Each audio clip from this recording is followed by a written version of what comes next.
Qu'est-ce que tu fais quand le temps passe et que rien ne change dans ta vie? Quand les années défilent, tu as prié, tu as cru, tu as espéré, mais la promesse tarde pour s'accomplir. Beaucoup commencent bien, mais finissent par fléchir quand l'attente devient trop longue. Et c'est là que le test du temps révèle ce qu'il y a vraiment dans nos cœurs. J'ai déjà rencontré des personnes qui, à force d'attente, ont décidé de s'engager dans des relations qui ne glorifient pas Dieu, pensant que Dieu les avait oubliés. D'autres ont épousé des personnes qui ne partageaient pas les mêmes valeurs juste parce qu'elles avaient trop attendu. Certains m'ont confié, je me suis abstenu pendant longtemps, je n'ai pas trouvé la bonne personne, écoute, je vais faire mes enfants, je vais céder à la fornication. Et parfois, une personne même va te dire qu'elle t'aime, mais cette personne va te presser pour que tu l'épouses. Elle va te dire, épouse-moi vite, je ne peux plus attendre, sinon je vais t'abandonner. Si tu réagis ainsi, tu viens de rater une épreuve très importante, l'épreuve du temps. La fidélité à Dieu n'est pas censée diminuer avec les années. Aujourd'hui, les hommes et même certains chrétiens ironisent en disant « je reviens de Jésus » ou parfois même Jésus qui avait dit qu'il revient n'est pas encore revenu, comme pour se moquer de l'attente de son retour. Mais l'histoire biblique nous montre que Dieu a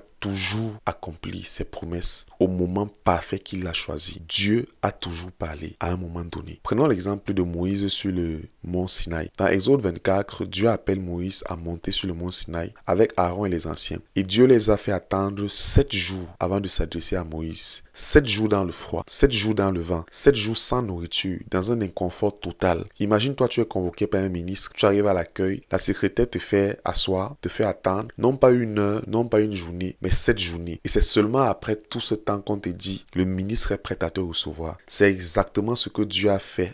Le deuxième exemple, c'est celui des apôtres à Jérusalem. Dans Luc 24, verset 49, Jésus a dit à ses disciples, « Et voici, j'enverrai sur vous ce que mon Père a promis. Mais vous, restez dans la ville jusqu'à ce que vous soyez revêtus de la puissance d'en haut. » Jésus n'a pas donné une durée aux apôtres. Il ne leur a pas donné une date limite. Il leur a juste dit, restez dans la ville. Les apôtres ont décidé d'obéir et d'attendre. Mais certains disciples se sont impatientés et sont partis. Mais imagine-toi, les apôtres avaient tout quitté pour suivre Jésus. Jésus pourvoyait à leurs besoins. Les apôtres se sont retrouvés seuls à attendre avec une famille à nourrir, des carrières mises en pause, dans une incertitude totale, sans savoir combien de temps ça allait prendre. Moïse était un intime de Dieu. Il parlait avec Dieu comme si Dieu était son ami. Mais Dieu ne lui a pas dit à quel moment il allait commencer à lui parler. Les apôtres ont marché avec Jésus-Christ. Ils étaient des intimes de Jésus. Ils avaient des familles, ils avaient des carrières. Mais Jésus ne leur a pas dit combien de temps ils devaient attendre. Ces deux exemples nous montrent que même les intimes de Dieu, même ceux qui sont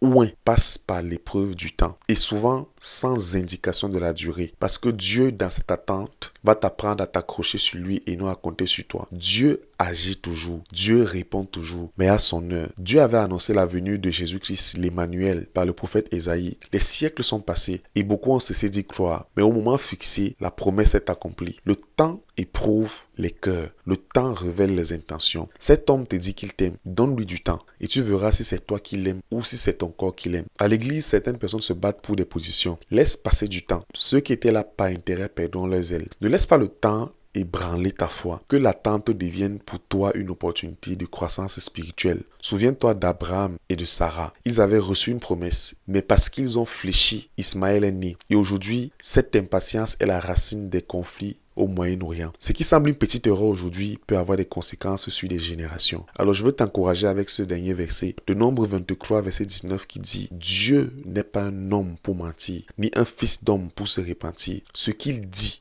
ne le fera-t-il pas? Ce qu'il a déclaré, ne l'accomplira-t-il pas? » Alors je t'encourage à tenir ferme, car celui qui a promis est fidèle. Même si l'attente est longue, même si le ciel te semble fermé, attends. Ne perds pas ta récompense à cause de l'impatience. L'épreuve du temps n'est pas faite pour t'écraser, elle est faite pour t'affermir. Alors reste attaché à Dieu, persévère et tu verras sa fidélité éclater au grand jour. Si ce message t'a parlé, abonne-toi à cette page pour suivre les prochains tests de fidélité et les prochaines clés pour vaincre les épreuves. Et puis, partage cette vidéo à quelqu'un qui a reçu une promesse ou bien qui recevra bientôt une promesse, mais qui doit comprendre que Dieu éprouve avant d'élever. Tu es béni, shalom.